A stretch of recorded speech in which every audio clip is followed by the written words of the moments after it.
lipay lang, sipod bay lang itititakit. I was already looking forward for this very moment as someone who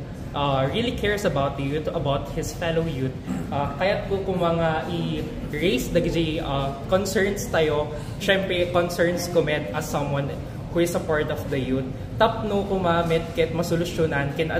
agad-adda ko mga agparabor kin sumaya at kin agtalina edda ti komunidad tayo. Any specific issue about youth na you want to raise in the ever since Takit nakafocus na ti mental and physical health ti ubingin, especially mental health talaga kasi data ti nangrun na nga madisregard tatanga issue sa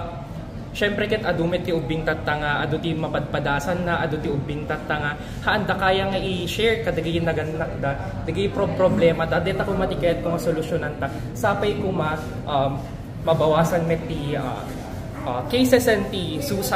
suicide and even dagiti ubing nga saksaktan dat bagbagita tapno lang kuma maawan dagiti DJ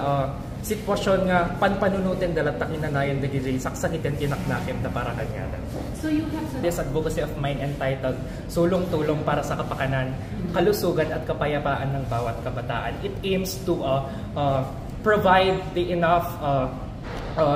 resources such as mabalbalin ko mga agaramid kamti boxes tapno may implement ijay eskwela tapno dagijay ko maubing ket mabalinda nga isurat ki iti basit nga papel tapos ishoot dala ta jayan tapos nakamimet nga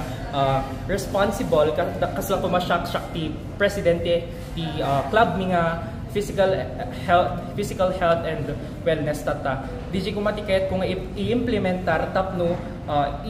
matulungak dagiti estudyante nga padak tapos after that kayat ko humamit nga idalan deti ti guidance counselor mi tapno mas masolusyonon payaken tapno mas maikanti guidance dagiti ubing dagiti kasapulan da pumatapno og talinayan pay ken rather than that mabalin pay nga i-implement tay deti ti social media such as we have our MGL links right now. There are a lot of links where we can share our thoughts anonymously. So with that, I believe everyone, every youth, every person who are struggling with mental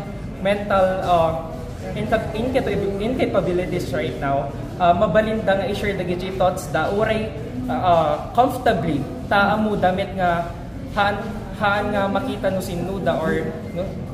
no haanda nga ag dalawang isipen nga mangibaga